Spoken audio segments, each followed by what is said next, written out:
What's going on, fish folk? Those of y'all new to the channel here, my name's Austin, and this is Fintastic Freaks, and this, surrounding me here, is the Fishroom. And last time we were down here in the Fishroom, we were displaying some of the things that I came home with from the Quad City Fish Swap back in early April, which, hard to believe, it's already been a couple months since we did that. However, there was something in particular, a fish namely, that we did not show in this video that I plan to show you here today. And of course that fish is right there in the 185 bow front. We'll talk about the other fish that are in there as well as the 185 bow front in general. While we're at it, I actually did go to another swap here off camera here. I'll talk a little bit more about that swap here in a minute, as well as show you what we came home with from that, as well as a little update on some projects that we got going on down here as well. But the first thing we'll visit, since y'all have waited long enough, is we'll get to the 185 bow front here, which you'll see front and center here towards the right side here are my 5 silver dollars. As some of y'all remember, these guys got moved into here from our 240-gallon community tank over there. And while the 240-gallon tank, just like our 185 bow front here, is 6 feet long, it's a little less front to back space here, or at the ends here. It still ends up as like a miniature upgrade for them here as well. Way less fish, thus a lot more space for them to swim around here. And though the silver dollars are definitely appreciating the extra swim space, no one got a bigger upgrade than our Oscars here. Of course, our white one here, the red albino Oscar, Yin, and our bumblebee Oscar there, Yang, got upgraded into this tank after living most of their time in this 50-gallon corner, which we will revisit. It's looking a lot different now, isn't it? And now they got a 135-gallon upgrade. And let me tell you, as much of a growth spurt as they've already had, I'm sure it's safe to say that they are not complaining about the extra swim space. They have been utilizing it quite well. But of course, this is stuff we all covered in the previous video. Y'all want to know about the fish that we did not cover here earlier. And that fish is right there. Hello! Ladies and gentlemen, I'm pretty sure some of y'all just looking at it already know what it is, but those of you that don't know, this is a fish that's been on my bucket list for quite a while. Probably ever since the first time I saw it. Ladies and gentlemen, we have a little young fire eel in here as well. This little fire eel was one of the few things that I picked up while at April's Quad City Fish Swap a couple months ago. And the main reason I also didn't show it off earlier is it did take a little time to get this eel a little more comfortable in this tank, a little more acclimated. And let me tell you, this is a little guy that will swim at any part of the tank. He'll come up towards the top here. He's probably towards the top because he knows it's about feeding time here. He'll also swim towards the bottom there, as you saw a moment ago. He'll hide in his logs there. He's got a few of them around here, even behind the sponge filters. He'll swim in the midsection behind the main piece there, which we also got from the Quad City Fish Swap. This little guy is not picky where he swims, and it's really cool because his coloration and just the way he swims, it's just like, not quite in the same way that angelfish do, but he just kind of glides through the water. It's kind of mesmerizing to look at, ain't it? To those of you that don't know, fire eels, native to mostly parts of Southeast Asia, are a true freshwater eel. As well, if it wasn't a true freshwater eel, he wouldn't be in here with basically everyone else here. To those of you that do know a little bit about something about these fire eels are probably like, does he know how big these things get? Yup! These things in the wild can grow up to, give or take, about 3 feet long. And though there are always exceptions across the board, usually though in aquariums or aquaria in general, fire eels don't usually get quite that long, but they can still get around that 2-foot mark, give or take, which is still plenty big. And honestly, if they can grow 3 feet in the wild, if you give them what they need, there's no reason they still can't get closer to that 3 feet mark even in an aquarium if you play your cards right. So, thus brings up the question, as cool as this fire eel looks in here now with everybody else, are we at some point going to need to consider, is this 185 going to be big enough for him? 2 parts to that question here. 1, we also have to remember, fire eels, yes, in the end, get quite long. 3 feet is 3 feet either way you look at it, but it's not like it's 3 feet all standing in a straight line like what, say, an arowana per se would be. Eels still are a very flexible, bendy, if you would, sort of fish, so it's not going to be forced, to just to be wall to wall. Well, it can, put its body in whatever shape, way, or form to help it feel a little comfortable. And just as a refresher, of course, the tank itself is 6 feet long. The edges of the bow front are 18.5 inches. The peak of the bow front reaches 25.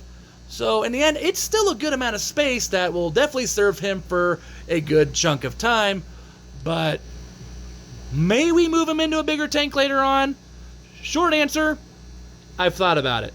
Longer answer, I've thought about it, but for right now, everybody's getting along just fine. Of course, we're going to keep an eye on things, make sure it stays that way. And honestly, if he gets bigger and even closer to that size, we may have it work out for a little bit until I am thinking about a project later on that I've kind of hinted on this channel here.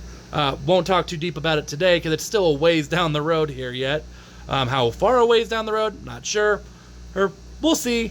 But in the end, there is a backup plan in case things here go a little south. Some of you already know the drill. Every time we get a cool fish like this, we got to come up with a name for this little guy. If you got a name suggestion, go ahead and let me know what you think in the comments below. And now that we've mentioned all the fish, one other note I will say here, because I did mention we went to another convention here recently. From that convention, I got another wood piece here. Namely, we were at the Rivers and Reef swap in Omaha. Little tiny swap there, like a fraction of the size of what was the Quad City Fish Swap. They'll have another swap here in the fall that we'll do a little video on perhaps, especially since they're going to a new location. More on that in the future here. But got this piece of wood here, and overall, looking at the whole scape here, I'm really loving how this tank has turned out. I'm thinking though, I might try to get another vertical wood piece over here, kind of similar to what I have over here. Just, I don't know, I feel like it's still kind of missing something there, But back to this side here, as we saw earlier, the 50-gallon corner where the Oscars used to be is looking pretty different. And you'll also notice that, yeah, we got some fish swimming around in here. So these are also some fish that I got from the Omaha Fish Swap about a few weeks ago from when I recorded this. Namely, we have 8 very young pearl gouramis in here. And I mean, these guys have grown a little bit, but tell you what, they got a long ways to go. Long story short, a friend of mine that I've actually bought angelfish from, he tends to favor breeding angelfish over everything else, had a load of pearl gouramis that he also bred, and trying to get rid of some. As a quote from the movie Godfather would go, he gave me an offer I couldn't refuse. So yeah, ended up with 8 little pearl gouramis, which probably not going to keep them all for the long haul here. I'll probably end up rehoming some to friends. I actually got a couple of friends that have been wanting pearl gouramis here, but some of the fish right now are a little big for these little guys to join here. So got them in this 50-gallon corner here where they can grow out a little bit, also making sure that there's no parasites or anything with them. Usually the breeder that I buy them from does a great job of taking care of that himself. I haven't had any problems myself here with them or any fish really that I've bought from him in general in the past. And these guys are no different. I'm thinking I might keep 4. I don't know. I might even just keep 2 or 3. I'm not 100% sure, to be quite honest with you. Who knows? Maybe in the end I don't keep any of them. But if I did end up keeping some, little news. I haven't had pearl gouramis in there now for a couple of months. My old pearl gouramis I had for quite a while.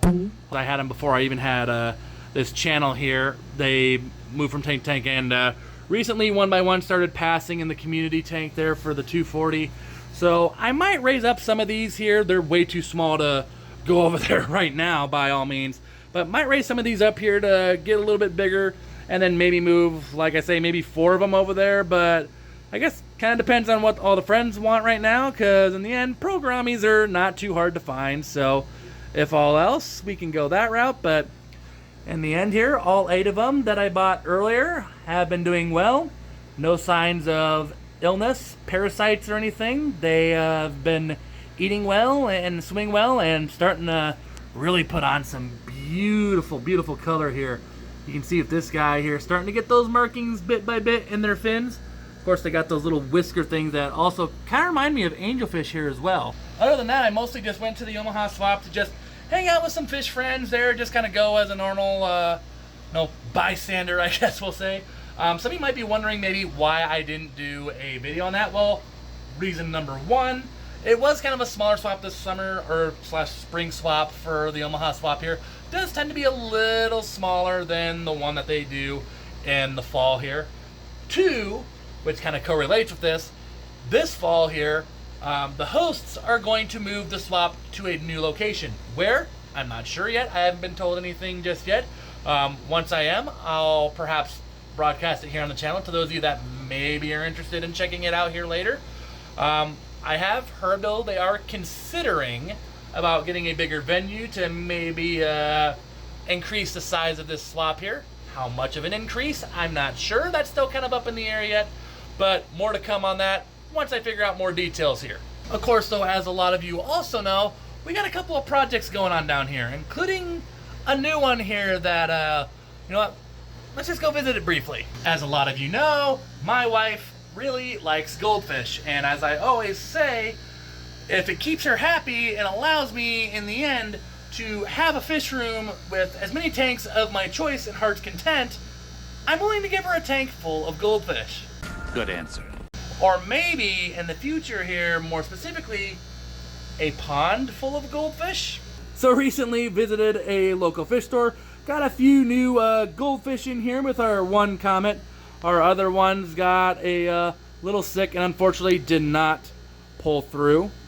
But fortunately, our one comet back there was able to hang on. This guy's a trooper. He's been through quite a bit. He's about a 5-year-old comet. Well, actually, I take that back. He's only about 4 right now. I take that back. But these guys have now been down here for about a week, and in the end, yes, this tank is definitely a little small for them. They're only going to be in here for about another week or two, maybe, because we're currently working on their new home right now. And the goldfish's new home happens to be right under the kingdom of Mac the Imboo here. How you doing, buddy? Their little pond is right down here.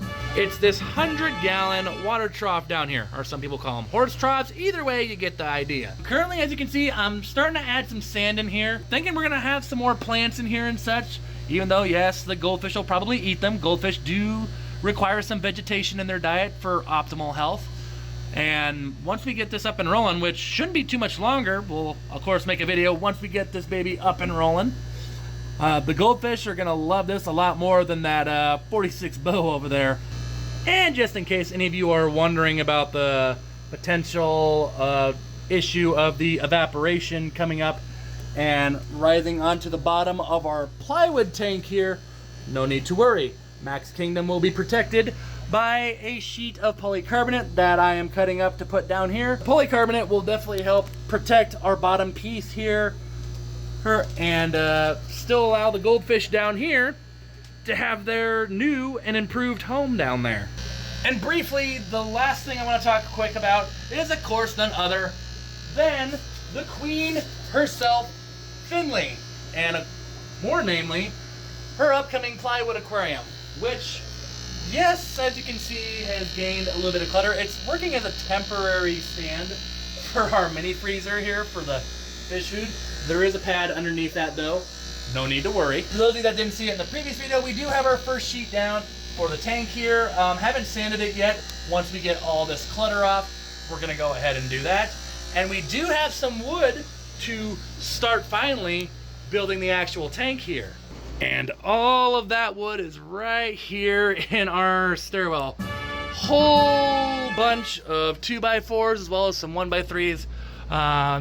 The 1x3s won't be going on the tank there. That's actually for another project that I promised to give to my wife here. Got a couple of projects that I promised her I would take care of here first before I got overly too busy on that plywood tank here that I'm wrapping up here. Should be getting back to the plywood tank here soon. And when we do, we got probably all the framing wood that we'll need. And after we chop up all that plywood to their appropriate lengths to make the framing, we'll be able to march it on over here. And we're gonna be able to start building the tank over here soon. Down where some more clutter is, I'm also starting to ponder what we're going to do for filtration. I was initially thinking of doing a canister down there. I am also pondering the thought of maybe putting a sump tank down there instead, partially because now that we've kind of gotten a taste of what the sump tank does for our 185 here, and that honestly I'm very impressed with how it works. I kind of wish I would have done some tanks sooner here now. They are a very, very nice thing. I'm starting to think we might go ahead and do that here too. I haven't fully decided because in the end, well, we do have an FX6 on her tank here currently now. That in the end, I was just thinking once we move her over here, the FX6 will probably just move right on over with her. I'm telling you, she knows we're talking about her. This is what happens. She starts swimming all around like, I know you're talking about me. Our Queen Finley here has been more than a patient girl. I was hoping to be more around the final stages of this tank by now, but alas, life doesn't always go as you plan. I'll leave it at that. And at long last, though, we're going to finally start getting back on this thing here, and we're going to try to wrap this thing up here so that the Queen can live in her new castle. Her Royal Majesty! But that, guys, is the latest of what's going on in the fish room, as well as some new occupants we have down here. Let me know what you think about the new fish here. What do you think of the fire eel? If you got a name for that little guy or girl, I'm not sure which one it is, let me know what it is in the comments below. And while you're at it, go ahead and give a thumbs up to this video. It really helps out my channel quite a bit here. And if you're new here, and I'm not done so already, consider clicking the subscribe button as well as that little bell to stay in the loop with everything I do here. We got some more swaps coming up on the way here. Plenty more going to be going on down here in the fish room as well. A whole bunch of things that I hope you choose to follow along to. As always, big thank you to everyone for watching my video here.